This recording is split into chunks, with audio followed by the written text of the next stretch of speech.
Recording live at Studio 710 in beautiful downtown Vancouver, you're listening to License to Chill with your host, Bert Hick of Rising Tide Consultants. In studio today, Bert sits down with former Surrey City Councillor Barinder Rasode, the CEO and co-founder of GrowTech Labs.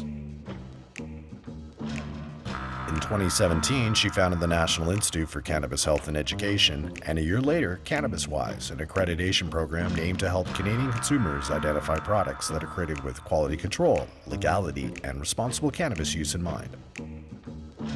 Along with co-founder Natasha Raey, she launched SheTalks in 2015, an open speaker series for women which connects and inspires them through the stories they share.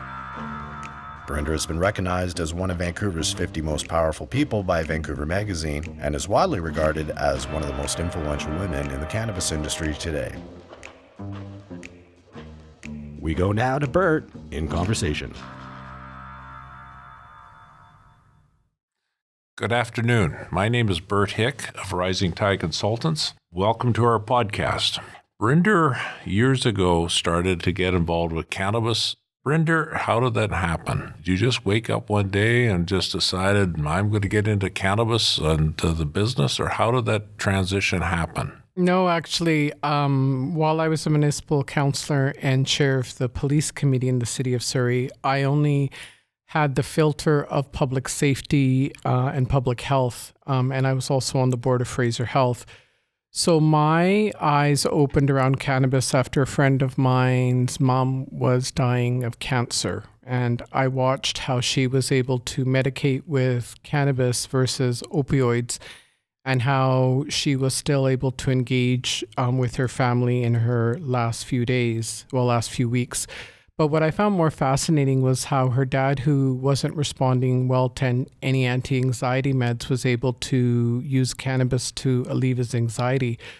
So then I started to do some research, and as you know, policy is a big passion of mine.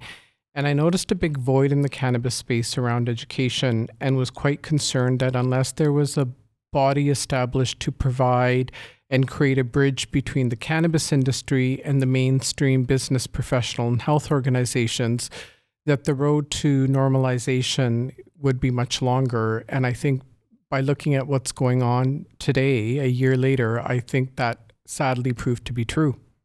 Absolutely. And so that led you to Niche? Yes. So we founded a nonprofit called the National Institute for Cannabis Health and Education. The focus is very clear. It's to educate Canadians on legalization.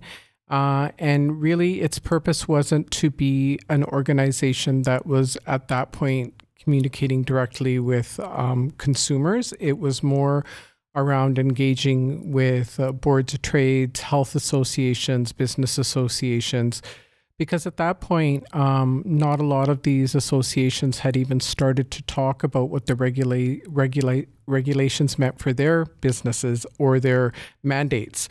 Now we have shifted over. Niche, Jenna Valeria, who's a PhD, very well regarded, is now in charge of Niche. And now we're doing more cross-cultural education and one-on-one director education of people versus organizations, but the organization piece is still on the table. Okay, and Niche communicates out through their website as well as they still produce a publication? Yeah, Niche participates in a number of ways on education. We do have a very significant social media presence, but we also have written a number of policy papers that have gone out to decision makers. For example, in the last provincial municipal election, we produced a guide for municipal candidates to understand cannabis and what legalization meant. We also have a publication called Botanique Magazine that was sent to elected officials across the country and major health associations. And so what we did is we communicated to people about cannabis in a way that was comfortable to them. There are many great ways and publications and companies who do excellent work, but they, at that point, were very targeted to the cannabis community already. And so we wanted to produce something that you could leave on your coffee table and not feel like you had to hide if your mother-in-law came over. And even though that's a bit of a sad statement, that is still a mentality. Even when I took on the role with Niche, my adult children were really proud of what I was doing, but it took me 3 months to tell my parents. And I don't think we've moved far enough off that as we should have a year in. So there's still lots of work to do. Yeah, I agree with you. I love the publication. When I first read it, I thought, my gosh, this is classy. It's well-researched. Articles were interesting and very informative. So I highly recommend anyone to pick up a copy of it and get it, because I just think it really raises the communication around the whole issue of cannabis and raises awareness. So after that, you got into Grow Tech Labs. Yes, so there's a step in between there. While I was traveling around the country, talking to people who were not understanding cannabis or who were actually naysayers, and trying to communicate with them in a fashion that didn't make them feel either vulnerable or attacked, one of the things that we learned very quickly is that Canadian consumers, especially new consumers, kept raising the issue of quality. We in Canada aren't the same buffet style culture as the US. So the movements around non-GMO, organic, farm to table have done exceptionally well here in Canada. And so has VQA for the wine industry, and quality assurance programs, whether it's electronics or business practices, are entrenched in the Canadian culture. So we produced a quality assurance program called Cannabis Wise. Adolfo Gonzalez helped us write out some standards at that point. Very quickly, once we launched the program, we got approached by a larger organization called Cannabis Quality Assurance. And we're just in the process now of amalgamating Cannabis Wise with Cannabis Quality Assurance. And then what was also very evident and saddened me actually quite a bit was watching how BC is losing its lead as the world leader on cannabis. BC Bud is world renowned. We have not only the best growers and processors, but the activists who actually brought this to the forefront and fought the fight for so long to have legalization at the table weren't being recognized in the same way, because now a lot of the licensed producers are based out of Ontario and Alberta, and those governments seem to embrace the cannabis legalization policy quicker than we did here in BC. So we founded Grow Tech Labs, which is an accelerator with a focus on keeping BC at the forefront. We started off as a traditional accelerator, looking at companies who would develop tech to advance the cannabis industry in BC. But what we found was actually something that now has proven to be something that will create a real legacy. And that is, we're taking pre-legalization processors, producers, and products and helping them get regulated. There is no better quality, whether it's for edibles, oils, or quality cannabis, like there is in the pre-legalization industry. And we fear that the $7.1 billion documented by the Fraser Institute boost to our economy is going to be lost if those people aren't given a clear path to get into the regulated market. So one step led to another. Always. It's like crossing a river on stepping stones. Now, I want to come back to cannabis quality assurance. Yeah.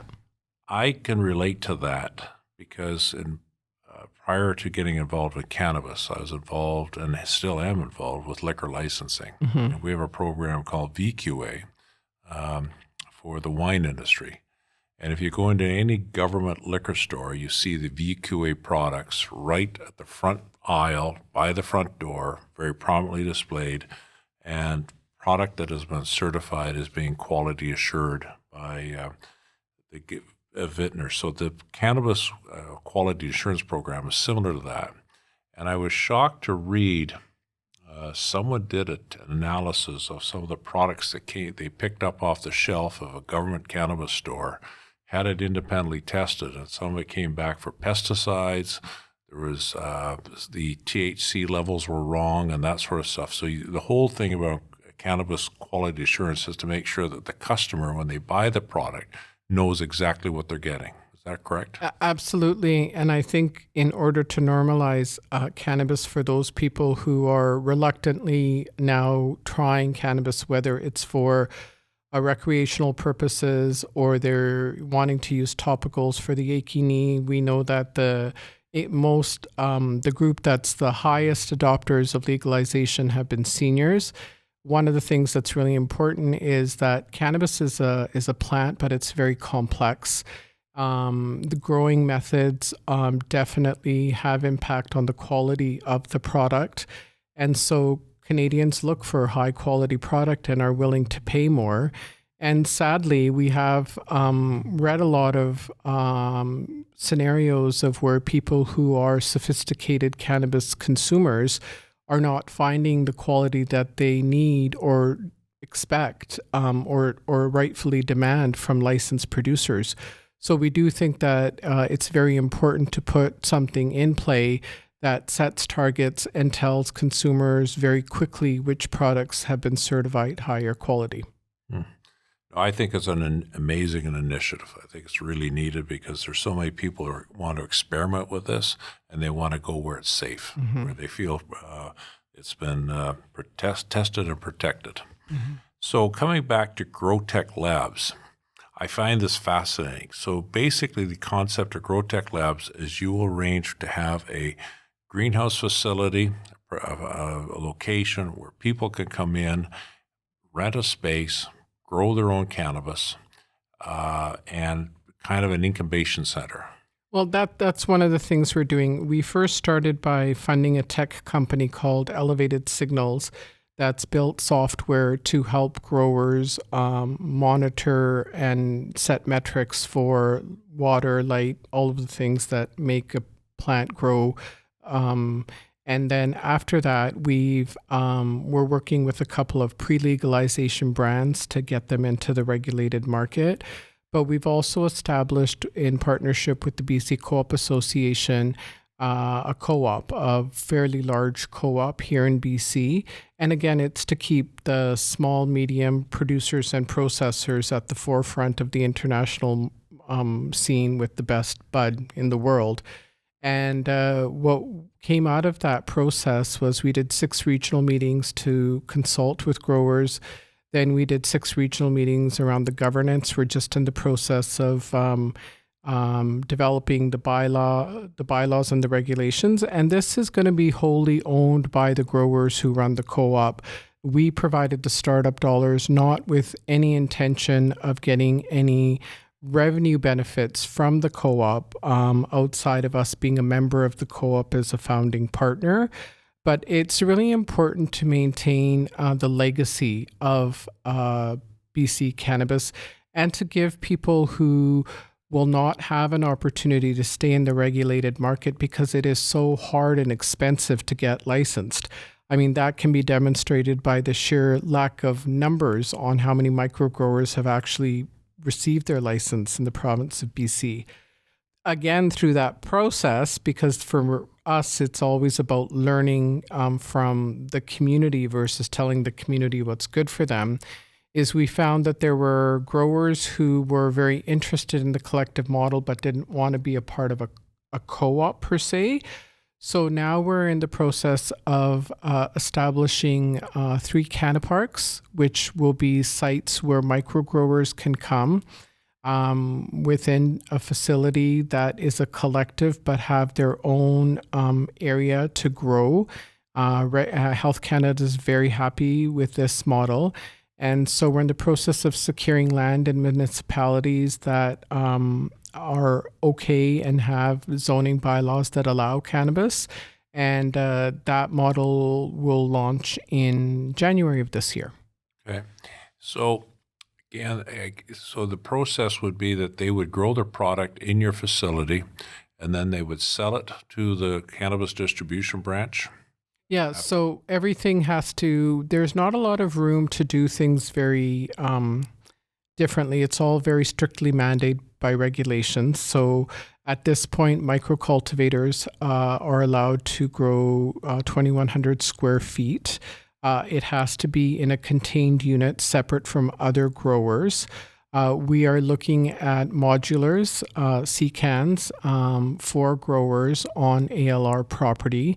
But again, we've also lobbied the federal government. And if you go to our site, you'll find a economic impact paper that we did to show government that really they should be increasing the canopy size to 4,200 square feet and alleviating some of the burdens around the regulatory process because of the economic benefit to the province if that's done. Because we really believe that these growers, to have a chance to continue to be in the market, not only need to have a facility which is licensed within a reasonable amount of dollars. Right now it takes about $1 million, which is really a huge barrier. But the other thing that we've lobbied the provincial government for, and we have had a couple of meetings with Minister Farnworth and with the Premier, is to have a very similar concept to craft beer, where with craft beer, you have a separate distribution model, you have a separate retail model, and you're able to have consumption sites that add to tourism for the province. And, I feel quite confident that this government is open to that concept because they do understand the value of the craft industry. They do understand the value of the tourism we could attach to that. But having that separate distribution and retail model, I think would be an ideal situation to put BC in a very unique position to the rest of the country. And that gets us back to what you said earlier about getting BC back at the center plate, if you will, for growing cannabis and being to retail growing cannabis to what NASA is to space. Absolutely. Being the experts. Absolutely. And we shouldn't lose that. I mean, it's not lost on us in the learning that I've done about the people who, lots of parallels to what's going on in the world today in the Nixon era when people were fleeing the Vietnam War and were coming to Canada and they were undocumented workers and, families provided through almost like communes, an opportunity for people to not only prosper, but make a huge contribution to medicinal patients and to recreational patients. And you can't beat the experience of the number of years and the generational knowledge and the genetics that have been passed through. And, if we could do it all again, I wonder how many people in government would think that they should have fast-tracked the pre-legalization industry first and then open the door to the licensed producer model, because unfortunately it's not showing a lot of success. And I think the damage being done by large producers who aren't producing good quality cannabis and who are taking shortcuts on the regulations really damaged the industry. And it's also damaged not only the reputation of the Canadian industry, but, families who've invested through the stock market. A lot of are feeling a lot of pain right now. Yeah. Well, it's my observations that a lot of the people who are involved in the black market, gray market, producers, retailers, were shunned from being involved in any discussions around the licensing process they should have and how they should put this into place. And government came in with their own regulations, their own processes, and I think it's worked to our disadvantage here. Absolutely. And, some people will come to me and say, how can you be such an advocate for people who are breaking the law? And I said, I come from the other side of the table. We as elected officials in this province enabled the pre-legalization market to exist. It was not lost on anybody, the communities that thrived because of pre-legalization, cannabis producers and processors. Everybody knew it was going on. So we can't penalize those people for being successful and making such a huge contribution to communities where families were living well by saying, now we're going to shut you out because we've decided that other people should have an opportunity, even though the only reason this opportunity is on the table is because of you. Yeah. No, I agree with you. And it goes back to me to the days of prohibition on liquor, where the people who were involved in the illegal sale of liquor during prohibition were allowed to participate once prohibition ended. So the Seagram's family and other people stayed in. They were able to participate in it and take that expertise and knowledge and have it incorporated into what existed. So with GrowTech Labs, you're looking at one facility or multiple facilities? We're looking at multiple facilities, but we're also looking at encouraging people who have produced quality products, for a long period of time. We don't want people to feel discouraged and feel like they have no space in the regulated market. And that may be because the fees that are attached to getting regulated, or some of the overburden on the security requirements and other things. We want all those, mostly families actually, who are producing great products to still have a shot in the regulated market. So we've created a business model to help make that happen. Do you see any movement in regulatory jurisdiction between the federal government and the provinces in this area, or are we going to probably stay as we are right now? And it really shocks me when I speak and ask people a show of hands to how many people have ever contacted an elected official at any level of government, and how few, sometimes it's only one or two hands in rooms full of hundreds of people actually. We have a federal election coming up, and I think it's an opportunity to motivate all parties to look at change. I hope the change definitely happens on deregulating CBD as a controlled substance like the US has done. I think it's an opportunity to look at some of the unintended consequences and damage that the regulatory process has done, not only at the production level, but also at the retail level. I think there's going to be great change. I think what we see this year, each year will look very different in 5 years from now. I think cannabis legalization will finally be what it should be, and normalization will be at a point where we've eliminated all the stereotypes and myths, and people are no longer shy about consuming cannabis. But I think we're at a very pivotal point in the next few months, and encourage all listeners, as you do, Bert, also to engage in the political process, because this is where we can motivate some really big change. Yeah, and that gets back to where we started this podcast, back to niche and educating people and awareness, because a lot of people who are involved in the regulation of it don't know anything really about the details of the program and the product itself. I find it amazing that this one plant has so many properties that are so beneficial to so many people, whether it be health or wellness and all that, and the other topics. Now, I understand with the ICBC conference coming up in Vancouver in September, you're going to be chairing a panel. Yeah, I'm really looking forward to chairing the panel on the craft industry. And, we're fortunate to have people like Jamie Shaw and Ryan Lee and Dr. Jenna Valeria on our advisory board at GrowTech. But definitely, I think an opportunity to have conversation and to get the attention of decision makers at the provincial level. I do think people do pay attention to the conferences that happen and the messaging that comes up. And I think the timing is great as well, because it's right around UBCM. And for those people who don't know, it's the Union of BC Municipalities, where all mayors and councillors from across the province and their senior staff and provincial government gather to debate and dialogue on these issues. Niche Canada, for the third year in a row, has been declined to present an educational workshop at UBCM, which really boggles my brain, because it's really high-level education that's needed. So I think it's very timely that the ICBC conference is taking place in September, and I think it's the craft cannabis panel is going to be a good opportunity to talk about these issues in a more public way. I just want to add to that comment. Last year, I drove to Whistler to the UBCM conference to get up there, because there's supposed to be a panel discussion on cannabis. I want to be there. We paid for the hotel room, drove up, registered for the conference, got there, and found out the cannabis session had been canceled. And I was shocked to hear that this year, as we're approaching the anniversary of cannabis, that there's no discussion on cannabis whatsoever. And I find it bizarre, because every municipality is rolling out cannabis in a different way. And some of the provincial regulations and policies are completely contrary to what's allowed at the municipal level.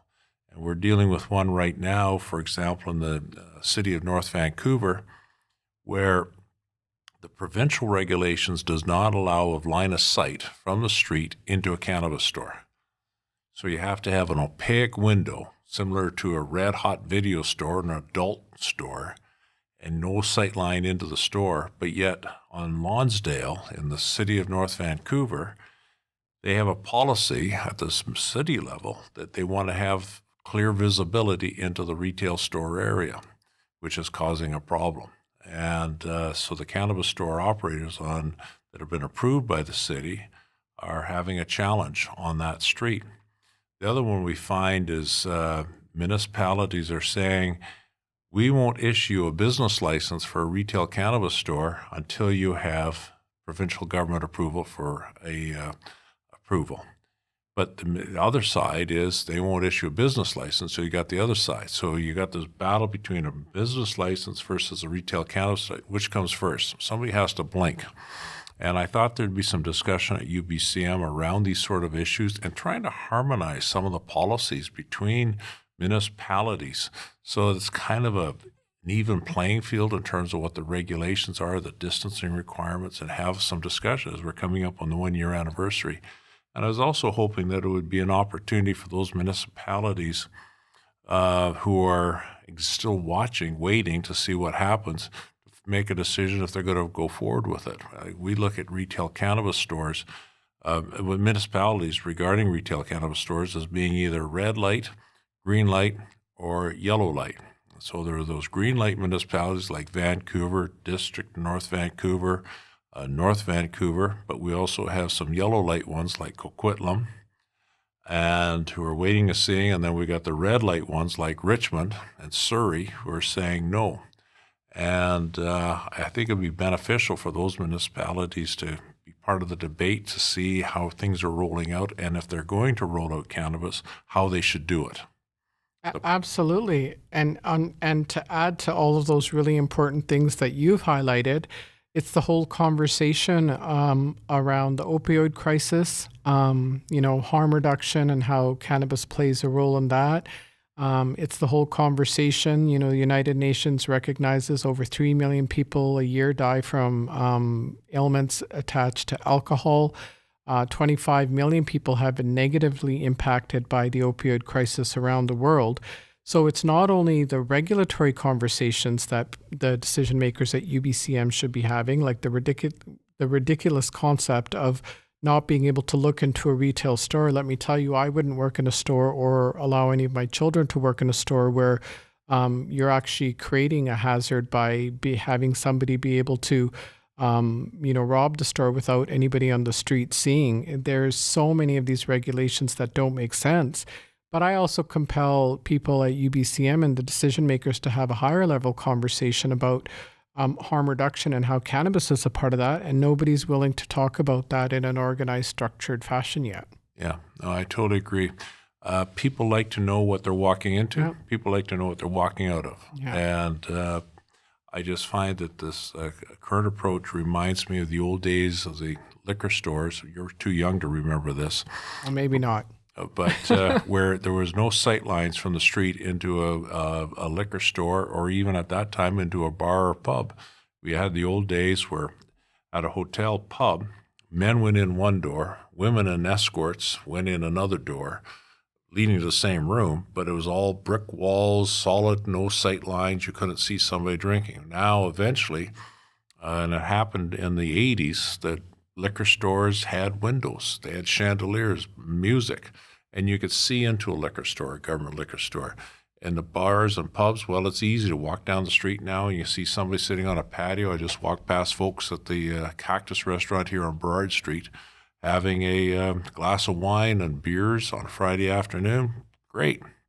So I hopefully we'll get to that point with cannabis where there is a sight line in the store for personal safety and security, because the current policy just makes it look totally uninviting. It not only makes it uninviting, I just want somebody to justify sort of the negative impact that we're having on a potentially industry that will contribute millions to our economy, billions actually to our economy. And I think all of that's being lost. I think the one province who attempted to do a good job has been the province of New Brunswick, where they actually moved this file out of their health and Solicitor General's file into the economic development file. And I'm really hoping that government can be educated to the point where they actually understand the value, not only in economic impacts, but to people's wellness, but also to the fact that if you look at the U.S. states that have legalized, crime is reduced. The number of disturbances caused by drinking is reduced. So there are some very clear metrics that show the value to communities of having retail cannabis available to consumers. And, you mentioned Surrey, and that's a great example of the amount of crime and the amount of small junior gang warfare that takes place among these dial-a-dopers. Well, it just makes sense to me to put them out of business. But they've done the opposite, which is to ban all cannabis retail in the second largest city in the province. And they have now created a very fruitful future for those dial-a-dopers who cause so much chaos in the community. Yeah. I've often felt by making something illegal causes people to crave that. Yeah. I sometimes have often thought that we should make strawberry ice cream illegal because it makes everybody crave for strawberry ice cream, and legalize everything else so that they would go after strawberry ice cream and want that, and that would become the illegal market. It's also good for the strawberry growers. But by making something illegal, it makes a problem. They should, and to me, Surrey should get on the bandwagon and figure out how they roll out a program to have responsible operators selling it within their community. And I hope they do get to yes. I hope they do get to yes, too. And I think access is another issue that will be brought up because in the greater Vancouver Regional District, having to drive from one city to another is quite a chore, especially depending on what time of day you're doing it. And Surrey itself is as large as geographically Richmond, Burnaby, and Vancouver combined. So not to provide access to people in Surrey where they would have to drive at least an hour out, I think is something that may be up for a challenge at some point because it doesn't make any sense. Yeah. Now, I want to switch gears a little bit. I want to talk about SheTalks. Yeah. I always found that one fascinating when I first heard that you're involved with SheTalks. Talk about that.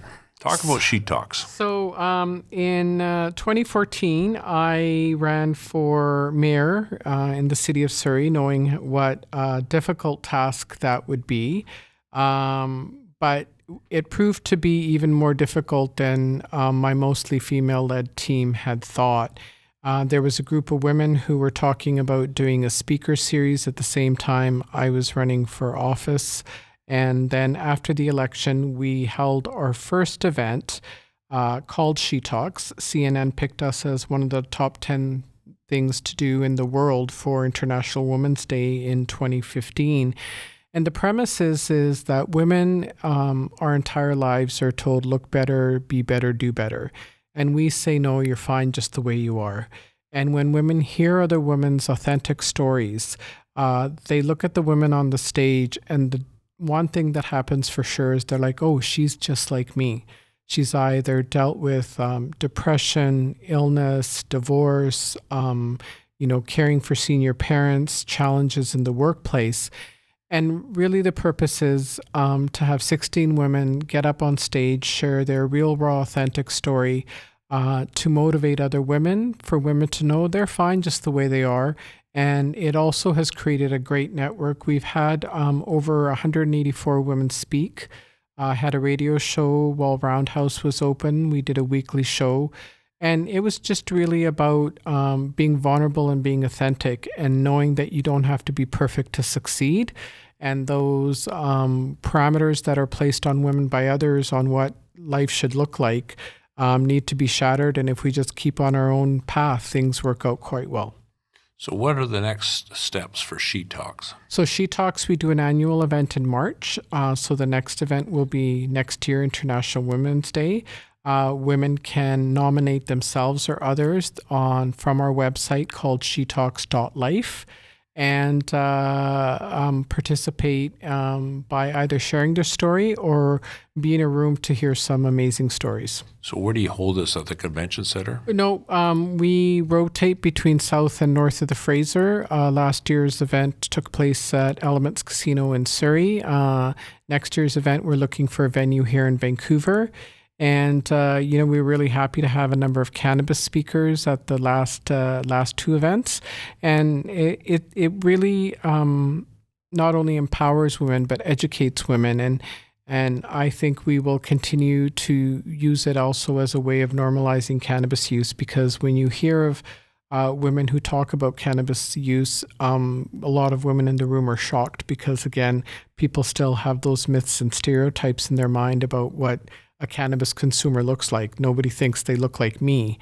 But it's a really interesting way as we're building a movement to say women are fine just the way they are, but the choices women make and why when they share them certainly motivates other women as well.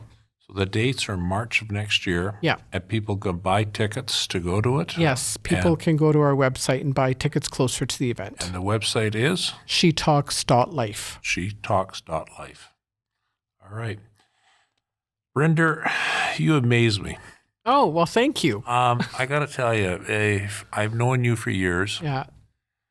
And somebody once said about Benjamin Franklin, that he lives outside of his own skin. You're like the Energizer Bunny on a car battery. You are so busy, so active, so involved with community affairs, GrowTech Labs, Cannabis Quality Assurance, Niche, SheTalks, everything else. You've got a big heart, and you just amaze me. So thank you very much for being our first guest on our podcast, and wish you all the best, and I hope you'll come back sometime. We're going to do another session, hopefully close to October the 17th. I'd love to have you come back and talk about the high points and the low points of legalization of cannabis. And by then, we're going to have this event happening in Canada called an election. Oh, yes. And before the election, we at GrowTech Labs are doing two events. One is a roundtable on the discussion of CBD, because we do want to attract some attention to that issue during the federal election. And the other is a roundtable on the packaging requirements that have been placed on producers and processors, which are ridiculous. So I look forward to that. And I want to thank you for the opportunity to be on your podcast, Licensed to Chill. I think it's really important that we have dialogue.